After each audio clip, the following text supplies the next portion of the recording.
Monsieur Eureka, vous me recevez?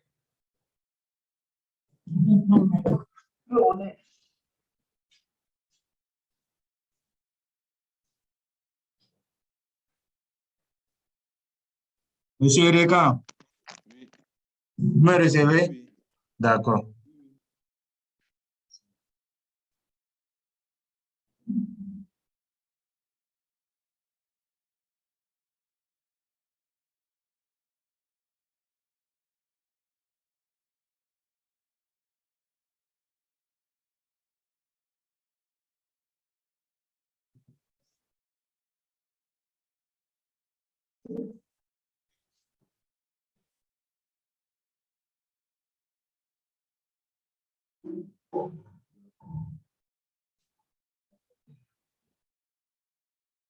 Bon.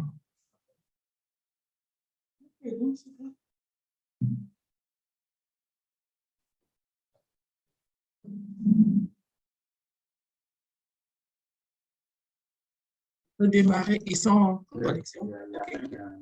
OK, ça marche. Donc, il n'y a pas de dames parmi vous, hein? C'est tous des messieurs. Donc, messieurs, bonjour. Chers étudiants, merci de venir assister au cours de biogéographie, écologie et dynamique des écosystèmes.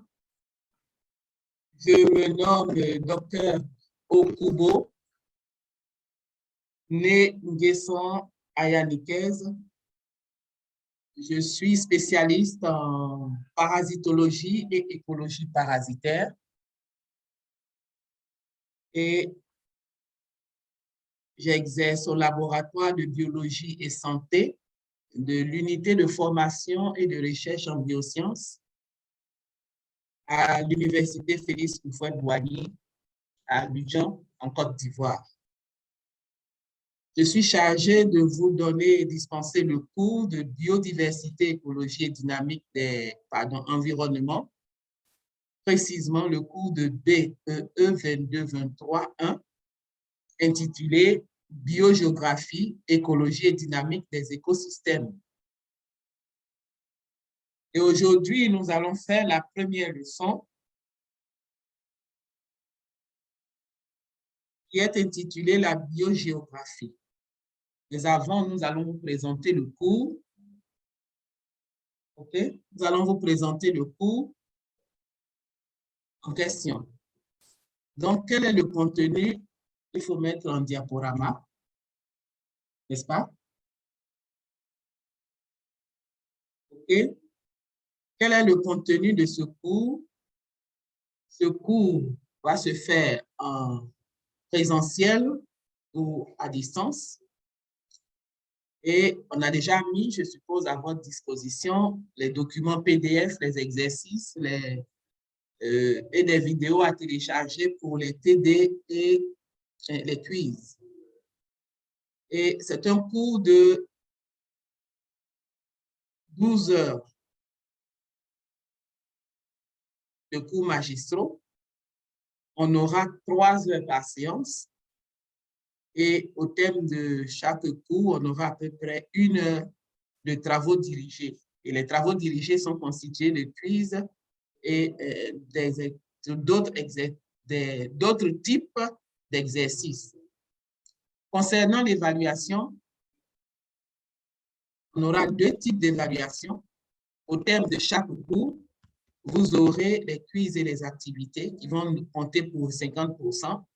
Et au thème de notre enseignement, il y aura une évaluation finale qui est l'examen final qui compte également pour 50% des notes. Donc, quels sont les objectifs que nous envisageons atteindre en faisant ce cours? Comme objectif d'apprentissage, nous en avons identifié 4. Qui sont décrire la répartition géographique des êtres vivants, qui est le premier objectif. Le deuxième objectif, c'est expliquer les causes de la répartition géographique des êtres vivants. Le troisième objectif d'apprentissage, c'est étudier les facteurs abiotiques et biotiques qui régissent la répartition des êtres vivants. Ensuite, nous avons le quatrième et dernier objectif qui est décrire la structure et le fonctionnement des écosystèmes. Les compétences acquises au thème de ce cours, nous en avons identifié également 4. Il s'agit de citer et d'écrire les différentes unités écologiques de répartition des êtres vivants. Au deuxième point, nous avons donné les facteurs qui régissent cette répartition. Et au point 3, troisième compétence acquise, c'est expliquer l'effet de l'environnement sur les organismes vivants, les relations entre les êtres vivants et les cycles biogéophysiques. Nous allons, le quatrième et dernier objectif, c'est d'expliquer le fonctionnement des écosystèmes. Quel est le plan que nous allons adopter en dispensant ce cours? Cet enseignement sera structuré en 3 sections. Nous allons vous faire une introduction suivie de la première section, une première leçon intitulée la biogéographie. Nous aurons la section 2 intitulée l'écologie et la section 3 intitulée la dynamique des écosystèmes. Au thème de cette troisième section, nous allons tirer nos conclusions. Concernant l'introduction, nous retenons que tout projet d'aménagement du territoire doit prendre en compte les aspects écologiques liés au projet ou une exploitation durable. Il est donc nécessaire de donner aux futurs aménagistes des bases en biogéographie et en écologie. Pourquoi? C'est pour évaluer la justesse de vos décisions sur le plan environnemental afin de réaliser une exploitation plus rentable et durable des écosystèmes. Parce qu'il est bien d'aménager, mais il serait bon d'aménager et que cet aménagement soit profitable pour tous, pour les organismes qui vivent dans le milieu et également pour ceux pour qui on aménage le territoire. Vous comprenez? Donc, il faut toujours avoir l'idée que les humains ne sont pas les seuls à être dans ce milieu. OK? Donc, quand on veut faire un aménagement, il faut penser aux autres êtres que les humains. Donc, toujours en introduction, nous disons que la Terre, du point de vue écologique, comprend plusieurs systèmes que nous avons représentés sur la figure 1. Il y en a 4 systèmes que nous appelons sphères. Nous avons l'atmosphère, qui est la sphère de l'air, la biosphère, qui est la partie vivante de la planète Terre, la lithosphère, ou la sphère du sol, et puis l'hydrosphère, ou la sphère de l'eau. Donc, nous voyons ici les différents systèmes de la biosphère. Atmosphère, biosphère, lithosphère et hydrosphère. Toujours en introduction, nous avons parlé de la biosphère et vous avez vu que j'ai mis en gras la biosphère parce que cette biosphère sera notre domaine de définition ou bien nous allons mettre notre focus sur cette biosphère puisque c'est des 4 sphères, c'est celle qui nous intéressera le plus. Et donc, nous allons la décrire. Nous disons que la biosphère est l'ensemble des écosystèmes de la planète Terre comprenant tous les êtres vivants et leur milieu. Cette partie vivante de la Terre est abordée de plusieurs façons. Et nous avons retenu 3 façons. C'est la répartition géographique des êtres vivants et leurs causes, qui est intitulée biogéographie.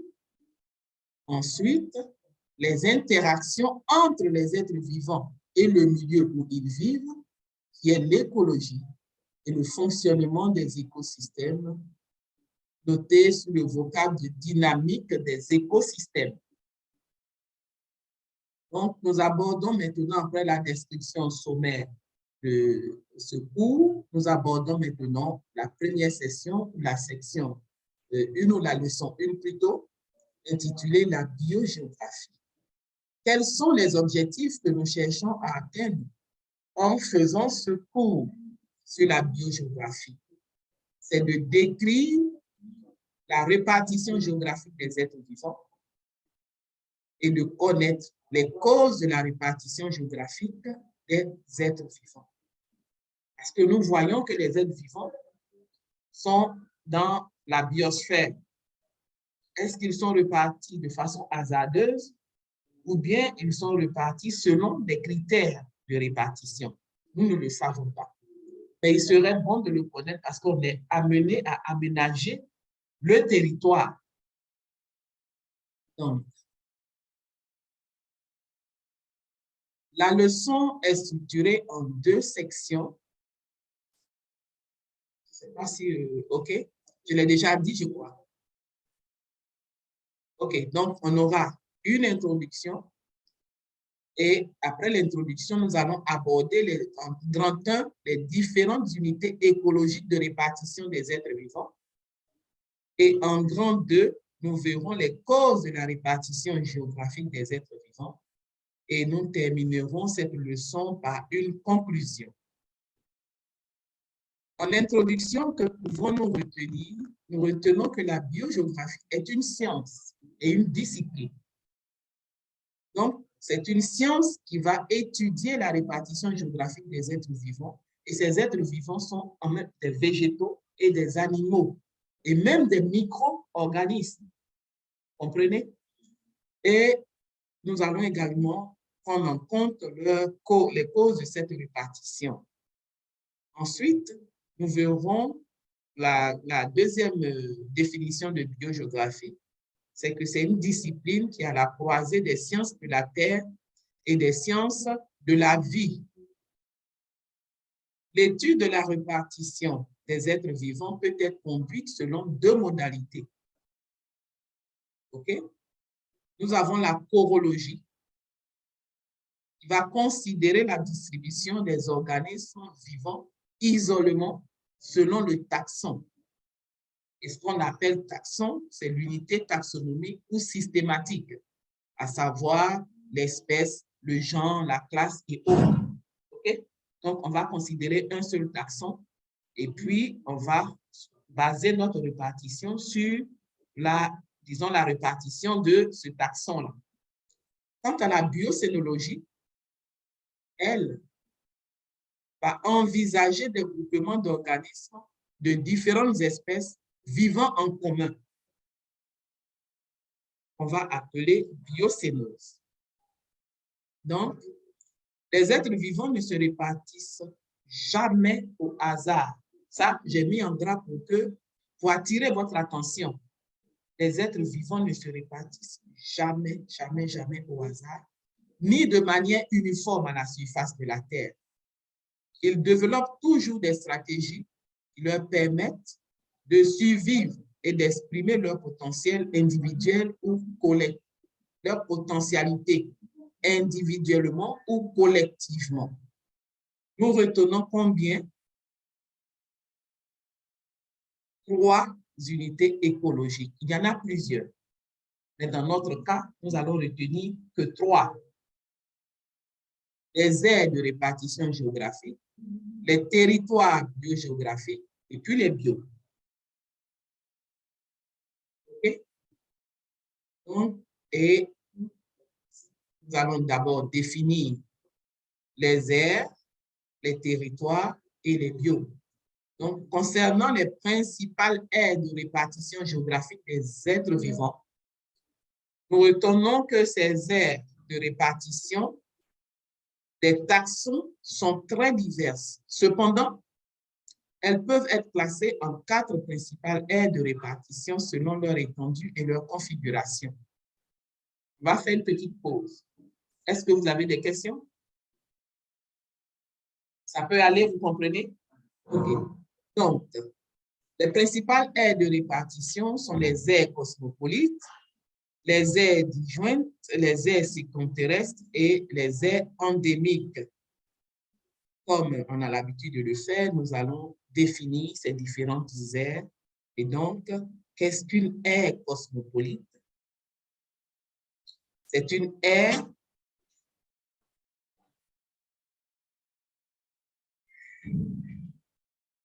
OK. Une aire est dite cosmopolite lorsqu'elle s'étend à l'ensemble de la surface du globe. Elle s'étend à l'ensemble de la surface du globe. Donc, cette dénomination s'applique en réalité à des aires qui recouvrent la majeure partie de la biosphère. Donc, nous avons cité quelques exemples.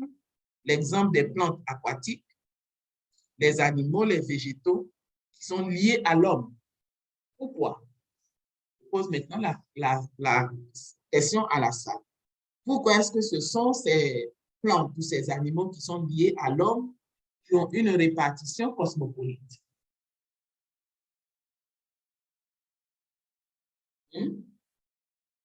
Oui, oui, OK, oui. Ils sont également, merci beaucoup. Donc, comme nous avons cité aussi quelques exemples, les mouches, les rats, et on parlera même des cafards qu'on retrouve un peu partout. Comprenez? OK? Maintenant, nous allons présenter les aires disjointes. Ce sont des aires discontinues, fragmentées en deux ou plusieurs éléments.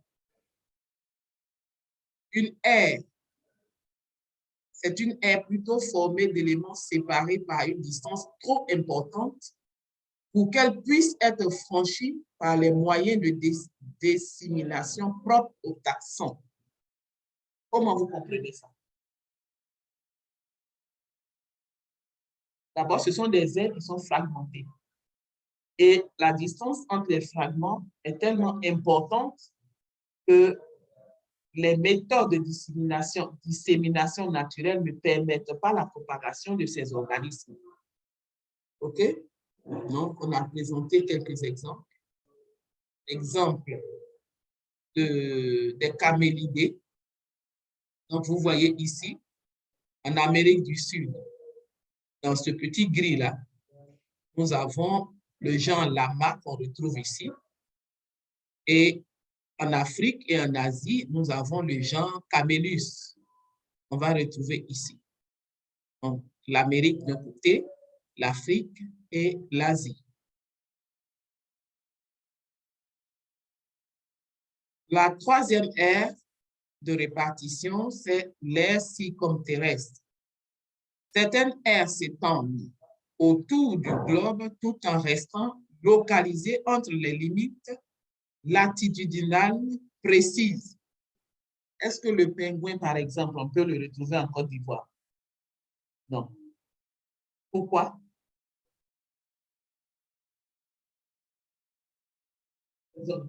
Les zones polaires. Donc, on ne peut pas le retrouver ici. Et il y a plein d'exemples comme ça. Oui? Oui? Quand on dit autour du globe, ce n'est pas en tant que... On parle des latitudes. OK? Donc, ce sont les différentes latitudes. Donc, par exemple, le pingouin qu'on trouve en zone polaire, on ne peut pas le retrouver en zone tropicale. On verra ensuite, je crois, la dernière aire de répartition, l'aire endémique. Donc, une aire endémique est une aire strictement localisée à un territoire. OK? Donc, l'aire endémique est d'autant plus importante que le taxon considéré est d'un rang plus élevé dans l'échelle systématique. On aura l'aire endémique de sous-espèces ou d'espèces est inférieure à l'aire endémique de genre, de famille ou d'ordre. OK?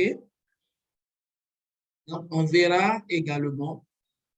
Donc, voici les différentes aires de répartition géographique des êtres vivants.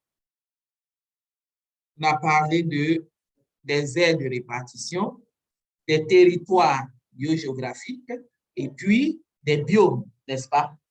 Donc, voici présenté les principales aires de répartition des êtres vivants. Est-ce qu'il y a des questions?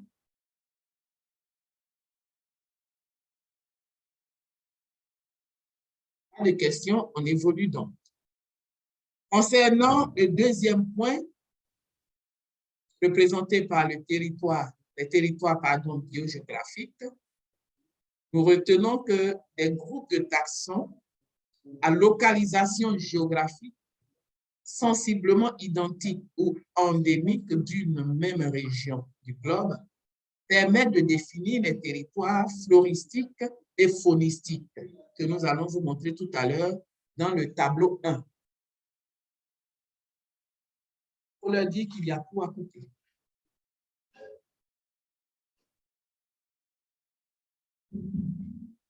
L'endémisme et le niveau taxonomique sont les deux critères de découpage des territoires biogéographiques.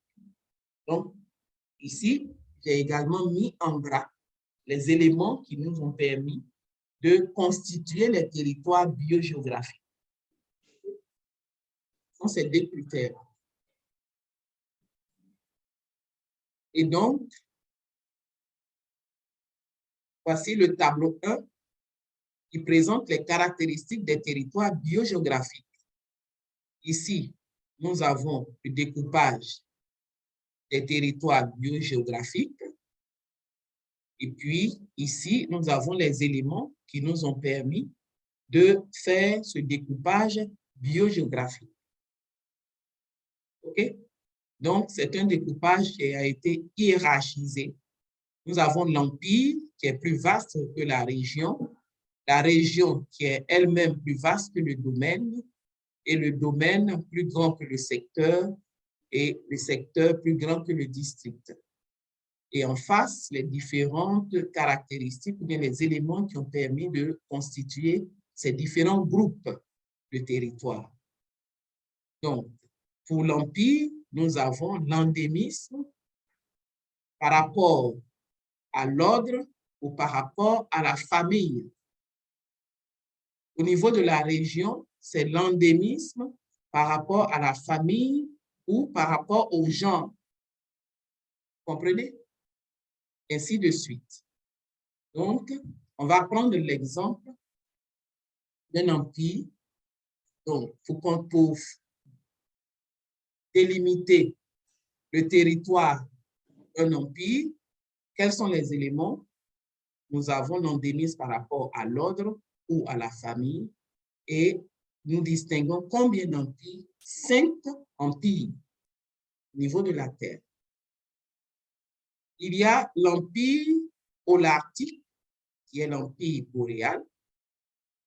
On aura tout à l'heure la figure qui va nous permettre de localiser les différents empires.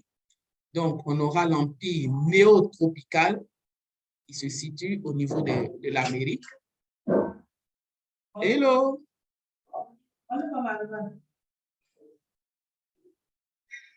L'empire africano-malgache, qui est l'empire éthiopien, et l'empire asiatico-pacifique et l'empire antarctique australien. Sur la prochaine diapo, vous voyez les différentes localisations de ces empires. Donc ici, l'empire holarctique qui est boréal, l'empire 2 qui est l'empire néotropical, l'empire 3, l'empire africano-malgache, l'empire 4 qui est l'empire asiatico-pacifique et l'empire 5 qui est l'empire antarctique australien, ici. Ça va? Ensuite, au niveau de la région, ou des régions, nous avons que le globe est subdivisé en 6 régions. Les 6 régions sont les régions néatiques, La deuxième région, région néotropicale, donc néatique, néotropicale, éthiopienne, la région paléarctique, la région orientale et la région australienne. Donc, il serait bon de noter les éléments qui permettent de caractériser les régions et puis de connaître également les différentes régions, les différents découpages, les noms et leur position de situation géographique. Okay? Concernant les domaines, nous avons pris l'exemple de la Côte d'Ivoire. Donc, la région éthiopienne comprend en Côte d'Ivoire 2 domaines distincts. Donc, ça veut dire que la Côte d'Ivoire se situe dans la région quoi, éthiopienne, n'est-ce pas? Et au niveau de cette région éthiopienne, nous avons quoi? 2 domaines, le domaine soudanais au nord et le domaine guinéen au sud. Ça, on l'a vu en géographie en terminale, je crois, n'est-ce pas? OK. Donc, on a vu le domaine, on a vu la région. Nous passons maintenant au secteur. Donc, le secteur soudanais, qui se situe au nord de la Côte d'Ivoire, est subdivisé en deux. Pardon, le domaine soudanais est subdivisé en 2 secteurs. Les forêts claires et les savanes. Et le domaine guinéen, lui, qui est compris entre le sud et le centre, est subdivisé en 3 secteurs. La forêt ombrophile, située au sud-est et au sud-ouest, la forêt mésophile ou semi-décidue, et les savanes de basse côte avec des espèces caractéristiques que nous avons notées. Donc, voici un peu la répartition géographique de ces différents domaines. Donc, nous avons le domaine soudanais au nord, qui est subdivisé en 2 secteurs, le secteur soudanais et le secteur sud-soudanais. La région, pardon, le domaine guinéen du centre au sud est subdivisé en 3 secteurs. Nous avons le secteur ombrophile, le secteur mésophile et le secteur préforestier. OK, c'est bien perçu? Okay. On retient qu'au niveau, on aura donc fini avec les territoires biogéographiques. Nous allons maintenant aborder les biomes. Les biomes sont les grands milieux terrestres et marins. N'est-ce pas? Les biomes sont précisément les écosystèmes terrestres ou aquatiques, caractéristiques des grandes zones biogéographiques qui sont soumises à un climat particulier. La répartition des biomes est surtout déterminée par le sol, l'eau et la température. Donc, c'est 3 éléments qui permettent de faire la répartition de ces biomes-là. Cette division de la biosphère en biomes, elle est schématique, n'est-ce pas? Mais elle permet de représenter assez bien la répartition de la biodiversité au sein de la biosphère en 2 catégories de biomes. Nous avons les biomes terrestres et les biomes aquatiques. Nous en avons déjà parlé. Nous retenons donc, on aura donc fini avec la répartition. Nous passons maintenant aux causes de la répartition géographique des êtres vivants. Donc, vous avez vu, nous avons présenté les différents éléments qui nous permettent de déterminer la répartition des êtres vivants. On retient que cette répartition, elle n'est pas uniforme. Elle n'est pas, comment non plus? Elle ne se fait pas au hasard. Elle se fait selon des critères. Et en fonction de ces critères, on a eu plusieurs types de répartition des êtres vivants, n'est-ce pas? On a eu les territoires biogéographiques d'un côté. On a eu quoi d'autre? Les aires de répartition. Et puis, nous avons également présenté les bios. OK? Donc, voici quelques unités de répartition des êtres vivants. Nous passons maintenant aux causes de la répartition des êtres vivants. Tout en sachant que cette répartition, un, ne se fait pas au hasard, et puis deux, si ça ne se fait pas au hasard, c'est qu'il y a des causes, des éléments qui permettent de comprendre cette répartition ou d'expliquer cette répartition qui n'est pas hasardeuse. Donc, en grand 2, nous allons maintenant aborder les causes de la répartition géographique des êtres vivants. La répartition actuelle des êtres vivants résulte de Allô, l'influence. docteur? Oui, Oui, juste vous dire que les diapos ne passent pas, quoi. Voilà, que la diapo est figée et sur la première page seulement. alors que ça défile ici. Non, ça ne défile pas. C'est figé sur la première page depuis. C'est l'étudiant Irekan. Oui, oui, c'est Ici, ça, ça docteur. défile, mais chez toi, là-bas, ça ne défile pas. Il y a un souci. Oui, c'est ça. Comment? On va appeler le technicien. Donc, on va faire une pause de Oui, 5 minutes pour essayer de résoudre le problème. On reprend dans 5 minutes. d'accord, d'accord, il n'y a pas de problème. OK. D'accord, d'accord. OK.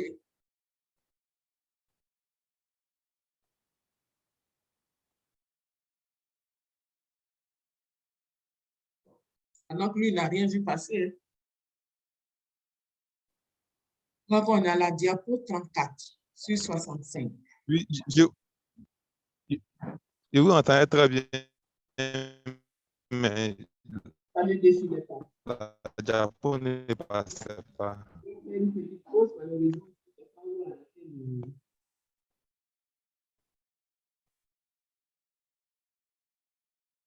stop vidéo. Il va venir stopper.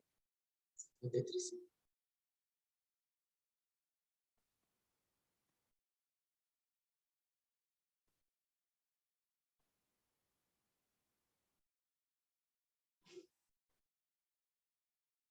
J'ai appuyé stop ici et je ne sais pas si c'est.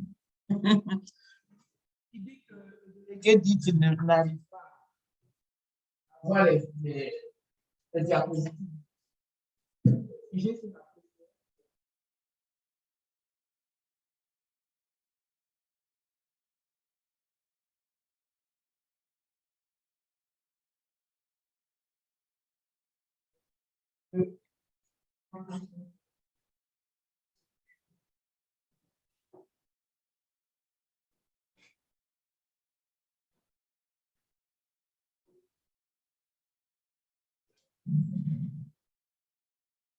Quand vous voyez,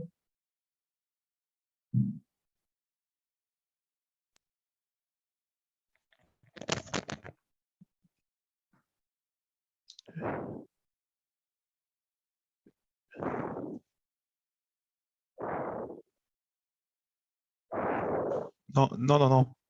vous ne voyez pas l'écran. Si, je vois, mais ça ne défile pas d'abord. Mais je n'ai rien défilé. Est-ce que vous voyez ce que Oui, oui, oui, oui, je vois. D'accord. Ça défile maintenant. Oui, ça va.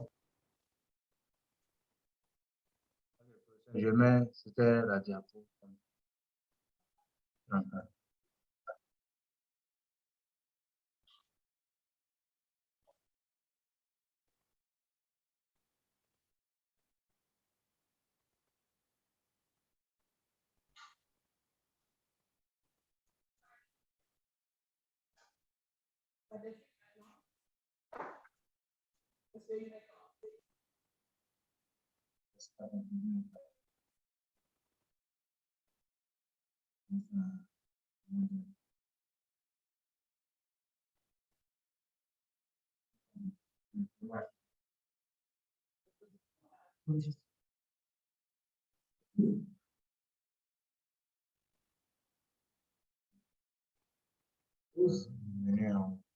Oui, oui. Là, je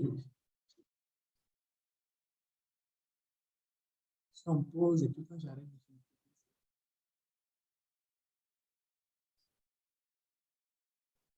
pause Non, ça c'est pour arrêter. définitivement. Donc, maintenant, pour faire la pause, quand il y a des exercices. Je vous arrête. Si vous voulez, Mhm. vous arrêtez. Moi, maintenant, Maintenant, bon, donc là, si je veux arrêter, j'arrête ici. oui, Donc, si je veux réactiver, je reviens. je vais arrêter. On va arrêter.